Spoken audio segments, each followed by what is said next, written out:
하나님이여 주의 인자를 쫓아 나를 긍휼히 여기시며 주의 많은 자비를 쫓아 내 죄가를 도말하소서. 나의 죄악을 말갛게 씻으시며 나의 죄를 깨끗이 제하소서. 대저 나는 내 죄가를 아오니 내 죄가 항상 내 앞에 있나이다. 내가 주께만 범죄하여 주의 목전에 악을 행하였사오니 주께서 말씀하실 때에 의로우시다 하고 주께서 심판하실 때에 순전하시다 하리이다.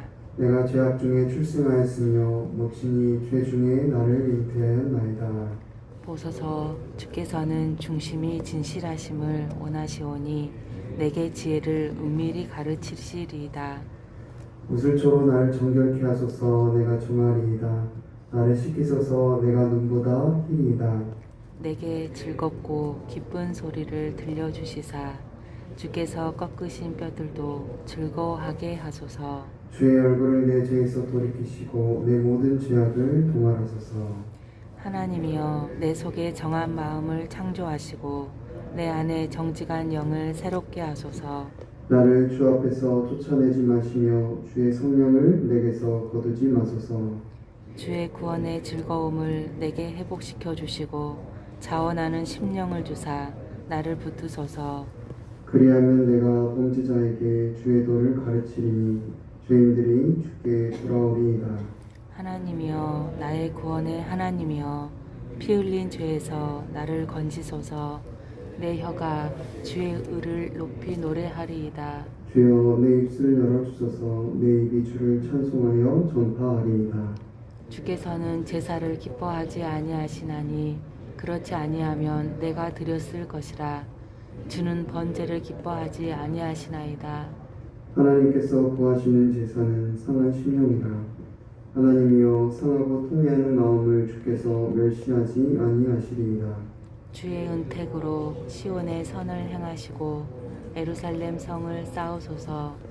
그때 주께서 의로운 제사와 번제와 온전한 번제를 기뻐하시리니 그때 그들이 수소를 주의 제단에 드리리이다.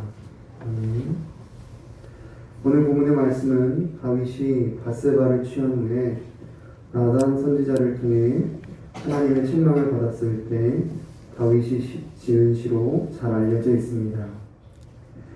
성경에 많은 인물들이 나오지만 이 다윗만큼 심각한 죄를 지은 사람은 찾아보기 힘들 것입니다. 많은 사람들이 다윗과 사울을 비교하면서 다윗을 더 위대한 왕이라고 생각하지만 과연 이 둘이 지은 죄의 무게를 따져보았을 때 정말 다윗이 더 위대한 왕이라고 불릴 만한 자격이 있을까요? 우리가 잘 알고 있는 대표적인 사울 왕의 죄는 무엇입니까? 전쟁을 앞두고 하나님 앞에 먼저 제사를 드리지 않고서는 전쟁에 나갈 수 없기 때문에 사무엘 선지자가 오기만을 기다렸고 약속된 시간이 다 되어도 오지 않자 하는 수 없이 사무엘을 대신하여 제사를 드린 것, 또 아말렉과의 전쟁에서 모든 것을 진멸하라 말씀하셨을 때 하나님께 제사 드리기 위해서 좋은 것을 남겨둔 것, 이 두 가지가 사울 왕의 대표적인 죄라고 할 수 있을 것입니다. 반면 다윗의 죄는 어떻습니까? 그는 신하의 아내를 빼앗아 동침하였을 뿐만이 아니라 그 여인 밧세바가 임신한 사실을 알게 되자 자신의 죄가 탄로날 것을 막기 위해 열심히 전쟁터에 나가 자신을 위해 싸우고 있었던 신하 우리아를 집으로 돌려보내 자신의 아이가 아닌 것처럼 속이려고 했습니다. 그런데 그것조차 마음대로 되지 않자 이제는 우리아를 죽이기 위해 전쟁의 최전방에 그를 배치하여 살인을 저질렀습니다. 율법의 기준으로 볼 때 분명 다윗은 훨씬 더 중한 죄를 지었습니다. 그럼에도 불구하고 하나님께서 다윗을 내 마음에 합한 자라 말씀하시고 예수 그리스도를 다윗의 후손으로 이 땅에 보내신 이유는 무엇일까요? 그것은 바로 하나님과의 관계를 소중히 여기는 다윗의 태도에 있습니다. 사실 하나님 편에서 보기에는 다윗의 죄나 사울의 죄나 크고 작음을 따질 필요가 없습니다. 겉으로 드러나는 형태만 달랐을 뿐이지 이 둘 모두 하나님을 대적했고 하나님을 거역했으며 하나님의 말씀에 불순종했습니다. 하나님이 아닌 자기 자신을 예배하고 경배했던 것입니다. 그러나 선지자들을 통하여서 말씀하시는 하나님의 말씀 앞에 그들이 보였던 반응은 너무나 달랐습니다. 물론 사울도 회개했고 다윗도 회개했습니다. 사울의 회개에 대해서 사무엘상 15장 24절부터 25절에 이렇게 기록하고 있습니다. 사울이 사무엘에게 이르되 내가 범죄하였나이다. 내가 여호와의 명령과 당신의 말씀을 어긴 것은 내가 백성을 두려워하여 그 말을 청종하였음이니이다. 청하오니 지금 내 죄를 사하고 나와 함께 돌아가서 나로 여호와께 경배하게 하소서. 사울이 이렇게 자신의 죄를 인정하고 회개했습니다. 그런데 다윗은 오늘 본문의 16절, 17절에 이렇게 고백합니다. 주는 제사를 즐겨 아니하시나니 그렇지 않으면 내가 드렸을 것이라. 주는 번제를 기뻐하지 아니하시나이다. 하나님의 구하시는 제사는 상한 심령이라. 하나님이여 상하고 통회하는 마음을 주께서 멸시치 아니하시리이다. 사울의 회개와 다윗의 회개, 어떤 차이가 있습니까? 사울의 회개는 형식적인 회개입니다. 사울은 이렇게 말하는 것입니다. 사실 내가 지은 죄는 내가 짓고 싶어서 지은 것이 아니라 백성들이 나를 부추겨서 어쩔 수 없이 그렇게 한 것뿐인데 그것마저도 죄라고 한다면 좋습니다. 제사 드리겠습니다. 빨리 제사나 드리러 갑시다. 이렇게 말하는 것입니다. 그러나 다윗은 뭐라고 말합니까? 하나님께서 원하시는 것은 사울과 같은 그런 형식적인 회개가 아니라 하나님의 구하시는 제사는 상한 심령이라. 하나님이여 상하고 통회하는 마음을 주께서 멸시치 아니하시리이다. 이렇게 고백했던 것입니다. 사울은 종교적인 형식으로 죄를 대했지만 다윗은 하나님과의 관계 속에서 죄를 대했던 것입니다. 이것은 단순히 죄에 대한 태도뿐만이 아니라 그들의 삶의 태도에서도 잘 드러나는 것을 알 수 있습니다. 시편이 1편부터 50편까지 있는데 그 중에 다윗은 70편이 넘는 수많은 시들을 지었습니다. 무슨 말입니까? 다윗은 하나님께 하고 싶은 말이 많았다는 것입니다.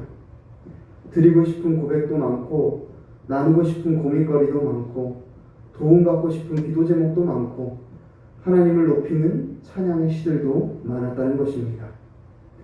그렇게 하나님과 교제하기를 기뻐하고 하나님과의 관계를 소중히 여겼다는 것입니다. 그런데 사울은 어떻습니까? 사울 왕이 지은 시편은 몇 편이나 됩니까? 150편에 다다르는 수많은 시들 중에 단 한 편의 시조차 사울 왕이 남긴 시는 없었습니다. 그만큼 사울 왕은 하나님과의 관계, 하나님과 교제에는 조금도 관심이 없었다는 것을 나타내고 있는 것입니다.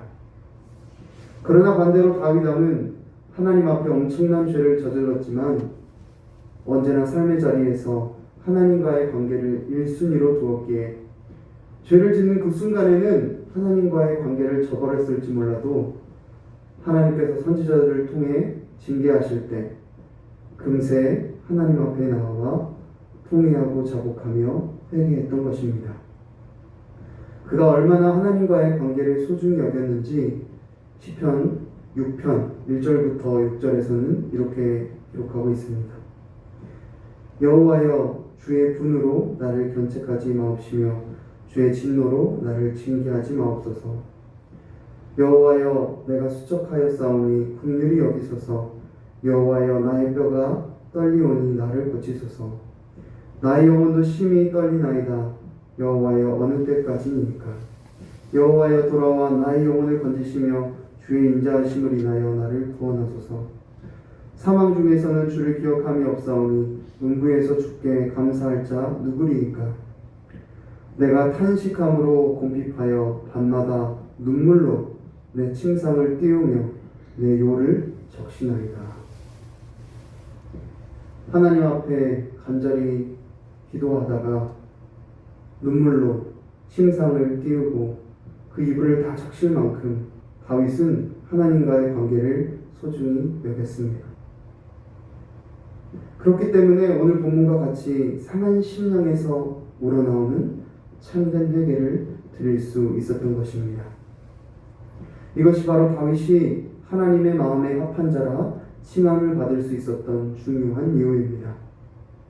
다윗은 세상의 그 무엇보다 하나님과의 관계를 가장 소중히 여겼던 사람이었습니다. 우리는 이와 같은 연장선에서 하나님께서 그분의 아들 예수 그리스도를 다윗의 후손으로 보내신 이유를 알 수 있습니다.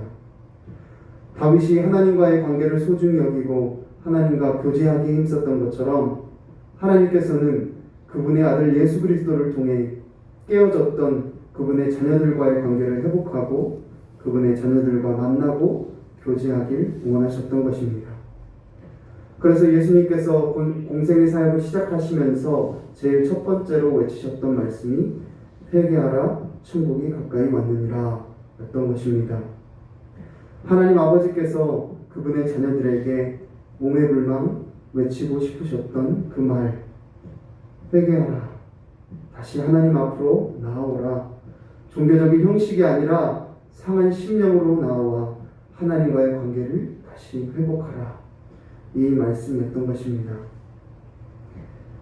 이제 말씀을 정리하길 원합니다. 마태복음 9장 10절부터 13절 말씀에 보니 예수님께서 마태의 집에서 음식을 잡수시며 세리와 죄인들과 함께 교제하실 때 이런 말씀을 마태복음 9장 10절부터 13절에 기록하고 있습니다. 예수께서 마태의 집에서 앉아 음식을 잡수실 때에 많은 세리와 죄인들이 와서 예수와 그 제자들과 함께 앉았더니 바리새인들이 보고 그 제자들에게 이르되 어찌하여 너희 선생은 세리와 죄인들과 함께 잡수시느냐? 예수께서 들으시고 이르시되 건강한 자에게는 의원이 쓸데없고 병든 자에게라야 쓸데있느니라. 너희는 가서 내가 긍휼을 원하고 제사를 원치 아니하노라 하신 뜻이 무엇인지 배우라. 내가 의인을 부르러 온 것이 아니요 죄인을 부르러 왔노라 하시니라. 이 말씀이 오늘 우리를 향한 하나님의 음성임을 믿으시기 바랍니다. 하나님께서는 온 땅을 두루 감찰하사 전심으로 자기에게 향하는 자에게 능력을 베푸신다고 말씀하셨습니다. 전심으로 하나님께 향하는 자는 누구일까요? 하나님께서 온 땅을 두루 감찰하시면서 어떤 사람이 하나님의 말씀대로 사는지 그렇지 않는지 그것을 보실까요? 하나님께서는 그것을 보지 않으십니다. 왜 그렇습니까? 보지 않아도 하나님 앞에는 모든 인류가 다 똑같은 죄인이기 때문입니다. 그럼 하나님은 무엇을 보십니까?